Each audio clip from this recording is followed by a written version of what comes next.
इस वीडियो के माध्यम से हम जानेंगे एंडोस्कोपी का सच। लेकिन उससे पहले एक वीडियो देख लेते हैं। ये कल ही की वीडियो है, कल ही की वारदात है। बात है Indira Gandhi medical college and hospital Shimla की। और अभी इसको जरा स्लो मोशन में देखिए। पेशेंट और डॉक्टर के बीच में जो बॉक्सिंग चैंपियनशिप आप देख रहे हैं, किक बॉक्सिंग। पेशेंट ने अपने बचाव में एक लात मारी और डॉक्टर घूम के आए और आके एक के बाद एक मुक्के पे मुक्का। तो पहले तो ये समझने की कोशिश करते हैं कि अगर मैं पूछूं इसमें गलती किसकी है, मैं तो बोलता हूं सारी गलती पेशेंट की है। साफ दिखाई दे रहा है। पहली गलती कि पेशेंट ने ये पढ़ा ही नहीं। मैंने आज से 15 साल पहले किताब निकाली थी, हॉस्पिटल से जिंदा कैसे लौटे, और इस साल उसका सीक्वल निकाला था, हॉस्पिटल ट्रैप। पेशेंट ने इनमें से एक भी किताब नहीं पढ़ी। अगर इनमें से एक भी किताब पढ़ लेता तो पेशेंट की आज ये नौबत नहीं आती। दूसरी इंपॉर्टेंट बात, हॉस्पिटल जाने से पहले पेशेंट को समझ लेना चाहिए कि वो ब्रूसली नहीं है। अगर तो ब्रूसली नहीं है तो अपने जान को हथेली में लेके हॉस्पिटल जाना है। और गए तो जैसा आपने देखा कि डॉक्टर से सवाल ना करें। सवाल करने पे कुछ भी हो सकता है। इस वीडियो में आपने देखा ही, गलती पेशेंट की है पूरी तरह से। वो बेड पे लेटा हुआ है तो इससे एक बात तो जाहिर होता है कि शायद वो अटैकिंग मोड में शुरू में नहीं रहा होगा। क्योंकि अगर आप किसी को अटैक करना चाहते हो तो लेटे लेटे अटैक नहीं करेंगे, आप बैठेंगे, खड़े होंगे। कोई बोल सकता है कि पेशेंट है, वो इस हालत में नहीं था कि वो खड़ा हो, लेकिन आप वीडियो को अगर ध्यान से देखेंगे तो इस हालत में तो नहीं। हमें तो लग रहा है कि बड़ा हेल्दी पेशेंट है, और बहुत ही हेल्दी, बल्कि डॉक्टर ज्यादा हेल्दी लग रहा है जिस तरह के उसके रिफ्लेक्सेस हैं। लेकिन वो उसका डिसएडवांटेज था कि वो लेटा हुआ था, इसीलिए वो ज्यादा पिटा इन कंपैरिजन टू डॉक्टर को तो बस 1-2 लात लगे। तो अब थोड़ा एनालाइज करने की बारी आ गई है कि ऐसे हालात आए कैसे। ऐसे हालात तब आते हैं जब आपको नॉलेज नहीं होती, अंडरस्टैंडिंग नहीं होती। ये पेशेंट गया ही क्यों था हॉस्पिटल में? गया था एंडोस्कोपी कराने, जैसे कि खबर आ रही है। तो यहाँ पे आप अगर जान लेंगे कि एंडोस्कोपी क्या होता है तो शायद आप एंडोस्कोपी कराने कभी जाएंगे ही नहीं। तो it all started with why you went. आप हॉस्पिटल गए क्यों? तो जिस चीज के लिए आप गए हैं उस चीज के बारे में क्या आपको थोड़ी बहुत अंडरस्टैंडिंग है? अगर तो नहीं है तो आपकी गलती है। After all it is your life, it is your body. वो आपका लाइफ एंड डेथ का मामला है। तो आपको हर हाल में जो भी कुछ कराने के लिए जा रहे हैं उसकी बेसिक नॉलेज, उसकी इनफैक्ट डिटेल नॉलेज आपको ही होनी पड़ेगी। अगर आप ये सोचते हैं कि वो डॉक्टर जो भी कर रहा है मेरी भलाई के लिए कर रहा है तो आप बिल्कुल गलत सोच रहे हैं। तो गलती आपकी हुई ना। अगर आप सोचते हैं कि डॉक्टर मुझे डिटेल में बताएगा कि जो भी प्रोसीजर हो रहा है उसका मतलब, मकसद और उसमें खतरा क्या है, तो आप फिर गलत सोच रहे हैं। तो गलती आपकी हुई ना। तो गलती तो यहाँ पे पेशेंट की ही है, बेचारा डॉक्टर की कोई गलती नहीं है। बल्कि मैं तो ये कहूंगा कि देख के तो ये वीडियो यही लग रहा है कि डॉक्टर उस पेशेंट को, जो कि पेशेंट था भी नहीं, ठीक से हेल्दी दिख रहा था, पूरी तरह से डॉक्टर कोशिश कर रहा था कि इसको पेशेंट ही बना दिया जाए, बेड रिडन ही कर दिया जाए। तो खैर आते हैं आज के टॉपिक पे, एंडोस्कोपी का सच। आपको ये जानना पड़ेगा कि जो प्रोसीजर्स हैं वो प्रोसीजर आपके ऊपर करने का बेसिक मतलब क्या है, मकसद क्या है, अचीव क्या कर लेंगे आप, अचीव क्या कर लेंगे, आपका एंड गोल क्या है। क्या आपका एंड गोल ये है कि आपके बॉडी के अंदर क्या है वो सिर्फ जानना, या आपका एंड गोल ये है, अगर आपका एंड गोल ये, क्या आपका एंड गोल ये है कि आपका लाइफ स्पैन लंबी हो जाए, आपकी क्वालिटी ऑफ लाइफ अच्छी हो जाए, आपके बॉडी में जो दर्द हो रहा है या दुख है, मेंटल या फिजिकल पेन है, वो ठीक हो जाए। अगर आपका गोल सिर्फ इतना है कि आपको जो डिस्कम्फर्ट है, जो सिम्टम्स हैं वो ठीक हो जाए, तो एंडोस्कोपी की कभी भी कोई जरूरत नहीं पड़ेगी। पहले तो उसको समझते हैं। एंडोस्कोपी, स्कोपी वर्ड जब भी कहीं आ जाए तो आप सोच लीजिए कि खतरे की घंटी है। स्कोपी नाम हमने टेलीस्कोप, बायोस्कोप, ये सारे नाम बचपन में हमने सुने थे, माइक्रोस्कोप। तो जब स्कोप नाम बहुत फेमिलियर नाम लगता है इसलिए स्कोप से हमें डरने लगता है, जबकि यहाँ पे स्कोपी या स्कोप एक खतरे की घंटी पेशेंट को मानना चाहिए। जब भी डॉक्टर ने बोला फलास्कोपी करना है तो समझ लीजिए खतरे की घंटी है। क्यों है, कैसे है, इसके साइंस को, इसके एविडेंसेस को समझना ये आपकी रिस्पॉन्सिबिलिटी है। वो डॉक्टर जिसने आपको एंडोस्कोपी लिख दिया वो नहीं बताएगा। और अगर आप ज्यादा पूछने की कोशिश करेंगे तो जो अभी आपने वीडियो में देखा, ऐसे कुछ हालत हो ही सकते हैं। तो रेस्पॉन्सिबिलिटी आपकी है और आप ब्रूस ली नहीं है। तो आते हैं एंडोस्कोपी पे। एंडोस्कोपी का मतलब सिर्फ इतना होता है कि एक ट्यूब में कैमरा और लाइट और ट्यूब को आपके बॉडी के अंदर कहीं ना कहीं से डाला जाता है और बॉडी के अंदर की हालात को कैमरे के माध्यम से देखा जाता है। That is endoscopy. और एंडोस्कोपी एक ब्रॉड टर्म है, उसमें उसके कई सारे छोटे छोटे और स्पेसिफाइड टर्म भी हो सकते हैं। जैसे आप देखें अपर जीआई एंडोस्कोपी, अगर आपको निकलने में कोई दिक्कत हो रही है या फिर अगर आपके स्टमक में कोई पेन है, कोई इन्फेक्शन है, वॉमिटिंग हो रही है, वो भी ब्लीडिंग के साथ हो रही है, तो डॉक्टर बोलेगा कि मुंह के माध्यम से एक ट्यूब को एक पाइप को अंदर भेजेगा जिसमें कैमरा लगा होगा, लाइट लगी होगी और उसको बाहर मॉनिटर पे वो देखेगा। तो ये तो हो गया ऊपर से। कोलोनोस्कोपी यही नीचे से एनस के रास्ते से। अगर मान लो स्टूल में ब्लीडिंग हो रही है, ब्लैक स्टूल आ रहा है, पेन हो रहा है या स्टूल पास नहीं हो पा रहा या कंसिस्टेंट कॉन्स्टिपेशन है, तो डॉक्टर बोलेगा कि एंडोस्कोपी यानी कि कोलोनोस्कोपी, राइट। तो यानी कि एनस के रास्ते से एक पाइप अंदर भेजेंगे। और उसके अलावा अगर ब्रोंकोस्कोपी की बात करें तो यही चीज मुंह से या नाक से भेजेंगे। ट्रकिया या ब्रोंकी में अगर कोई दिक्कत डॉक्टर को लगे कि भाई हो भी सकता है, देख लेते हैं, तो तब ऐसा होगा। या आप अगर देखें अगला सिस्टोस्कोपी, यूरिनरी ब्लैडर में अगर लगता है कोई इन्फेक्शन है या पेन है या जलन है, तो यूरेथ्रा के माध्यम से एक पाइप जाएगा, तो फिर वो सिस्टोस्कोपी बोल देंगे उसको, है तो सारा स्कोपी ही। या कोल्पोस्कोपी, अगर सर्विक्स या वेजाइना में कहीं इन्फ्लेमेशन है, कहीं घाव है, कहीं ब्लीडिंग है, ब्लीडिंग रुक नहीं रही है, पेन है, इस तरह की चीजें अगर आप बोलेंगे तो फिर कोल्पोस्कोपी पे मामला आ जाएगा, वेजाइना के रास्ते वो पाइप डाला जाएगा। यानी कि आपके बॉडी में कहीं ना कहीं पाइप डालना और उस पाइप में कैमरा होना और साथ में लाइट होना और मॉनिटर पे देखना, तो वो हो गया आपका स्कोपी। और अर्थोस्कोपी, अगर जॉइंट स्पेसेस हैं जहां पे कोई दिक्कत है, आपने पेन बोला, कोई सस्पिशन है, कोई ट्यूमरस ग्रोथ है, तो एक सर्जरी से छोटा सा छेद कर देंगे और पाइप वहां से डाल देंगे, तो वो फिर हो गया अर्थरोस्कोपी। सिमिलरली अगर आप देखें लेप्रोस्कोपी, ये है अगर पेट में ही एक छेद कर दिया जाए और फिर एक पाइप वहीं से डाल दिया जाए, और ताकि पेट के अंदर क्या चल रहा है उसको समझने के लिए। और इसी तरह से थोरैक्स को स्कोपी है, अगर चेस्ट या लंग में कोई चेस्ट में अगर छेद कर दिया जाए फिर एक पाइप डाल दिया जाए अंदर क्या हो रहा है वो देखने के लिए। या न्यूरो एंडोस्कोपी, अगर ब्रेन में ही एक छेद कर दिया जाए फिर एक पाइप डाल दिया जाए। तो आप ये अंडरस्टैंड कर रहे होंगे कि पाइप डालना एक भयंकर डैमेजिंग काम है। और स्क्रीन पे दिए हुए लिंक में जाके आप देख सकते हैं कि अगर एंडोस्कोपी करते हैं, एंडोस्कोपी मतलब इनमें से कुछ, तो उसमें endoscopy itself can cause death, endoscopy से ही मृत्यु हो सकती है। अधिकतर जो देखा गया है according to British medical journal, as much as 2%, 2% लोग, मतलब 100 लोगों ने एंडोस्कोपी कराया, इनमें से कोई एक स्कोपी, और उसमें से 2 लोग तो पहले 30 दिन के अंदर ही चल बसे।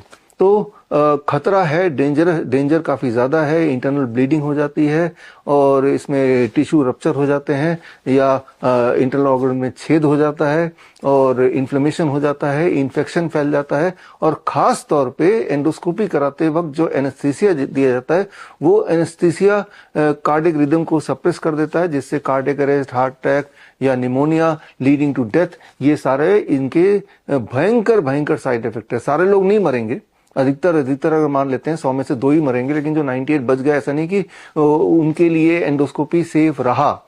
एंडोस्कोपी मतलब पाइप अंदर गया तो डैमेज तो करेगा ही, ये समझना पड़ेगा आपको। मान लो कोलोनोस्कोपी कर रहे हैं तो, और कोलोन में ऑलरेडी कोई दिक्कत है, ऑलरेडी कोई इन्फेक्शन है, ऑलरेडी कोई ट्यूमर है, ऑलरेडी कोई इन्फ्लेमेशन है, ऑलरेडी पेन है, तो इसका मतलब कोलोन पहले से ही बहुत डेलिकेट है, बहुत ही नाजुक हालत में है।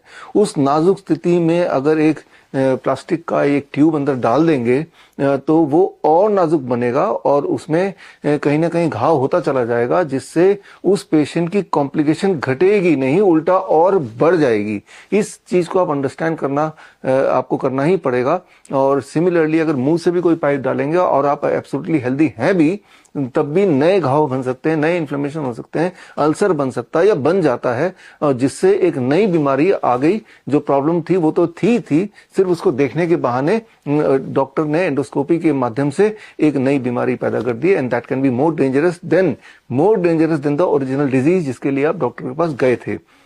तो चाहे वो एनेस्थीसिया की वजह से हो, चाहे एंडोस्कोपी की जो ट्यूब है वो उससे जो इंटरनल डैमेज है या छेद हो गया है या टिश्यू रप्चर हो गया वो हो, लेकिन at the end it causes much injury in the body. जैसे मैंने बताया सारे लोग नहीं मर जाएंगे एंडोस्कोपी के बाद, बहुत थोड़े लोग मरेंगे, लेकिन जो लोग नहीं मरेंगे ऐसा नहीं कि वो पूरी तरह से कोई इफेक्ट नहीं डाला, कोई साइड इफेक्ट नहीं हुआ एंडोस्कोपी का, क्योंकि एंडोस्कोपी करेंगे तो एनेस्थीसिया देंगे और एनेस्थीसिया इटसेल्फ आपके कार्डियक रिदम को गड़बड़ा देगा and that will lead to all kind of complication.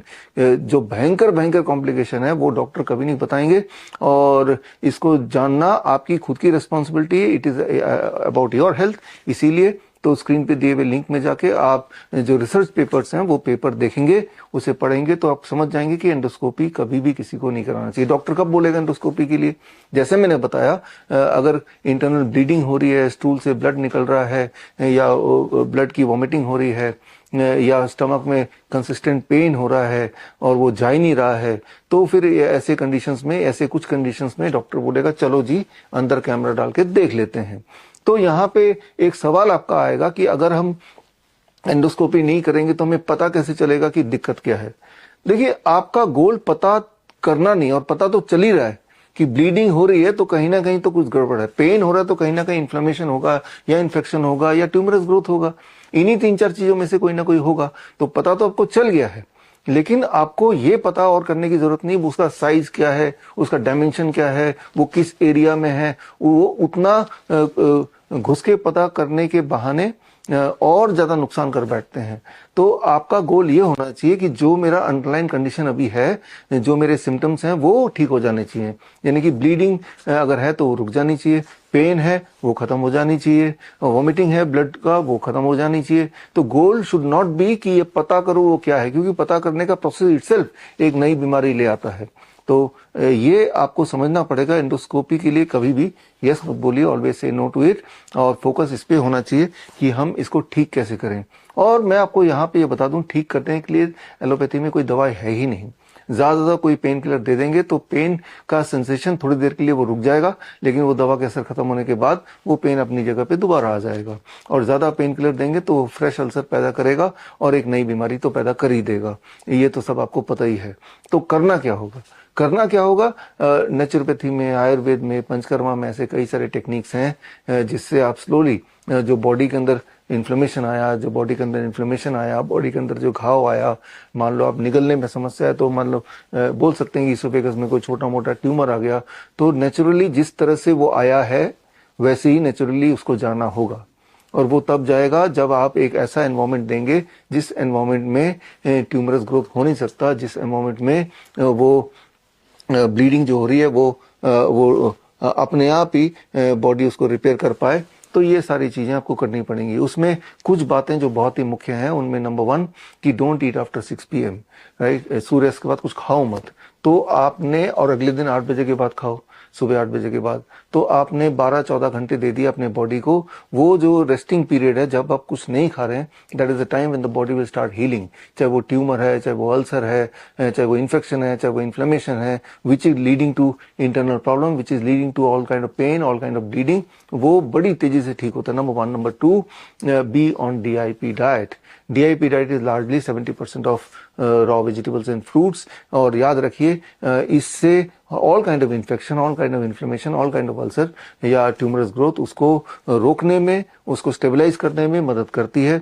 और हमने देखा है हजारों पेशेंट्स में कि जब वो ये करते हैं तो जो खून की वॉमिटिंग हो रही थी, या स्टूल में ब्लड आ रहा था, या और कोई दर्द हो रहा था, या निगलने में दिक्कत आ रही थी, ये स्लोली एंड ग्रेजुअली धीरे धीरे अपने आप ही कम होने लगती है।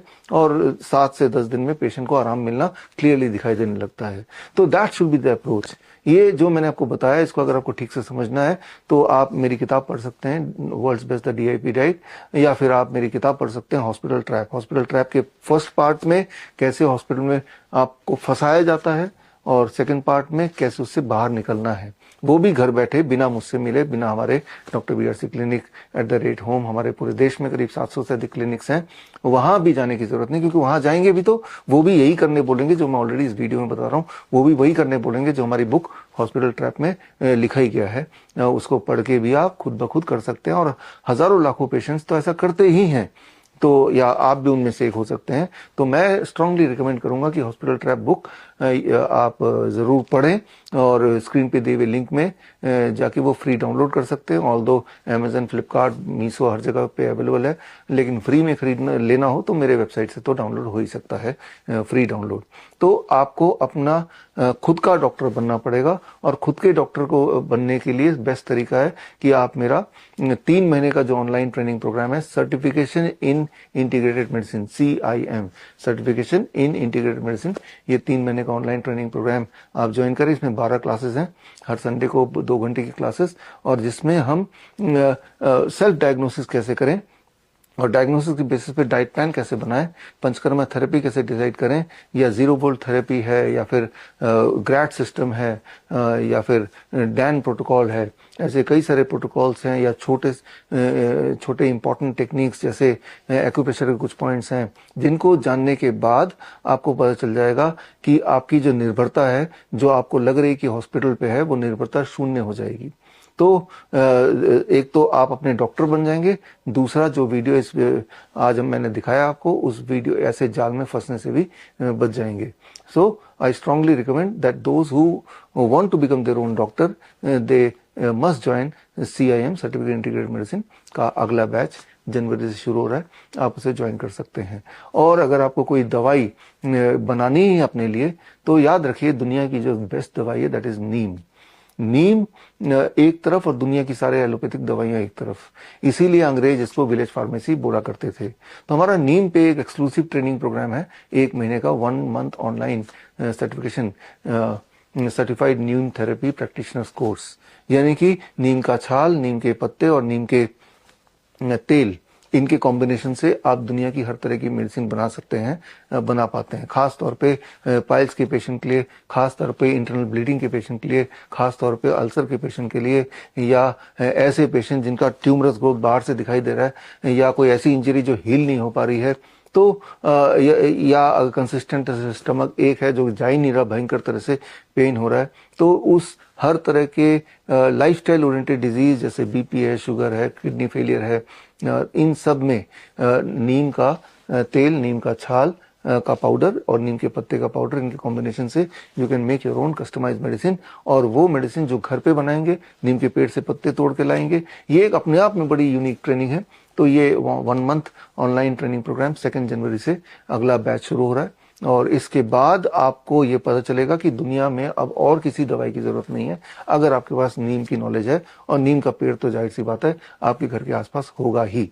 तो खैर, मैं उम्मीद करता हूं कि आप इंस्पायर हो गए होंगे, खास तौर पे आज की इस वीडियो को देखने के बाद। इस वीडियो का मतलब जो वीडियो मैंने शिमला वाला दिखाया उसको देखने के बाद, कि समय आ गया है कि आपको अपना डॉक्टर बनना ही पड़ेगा। और अगर आप सोचते हैं आज कि भाई वो हॉस्पिटल का वो डॉक्टर मेरा ध्यान रखेगा, वो होने नहीं वाला। All the best, thank you, जय हिंद।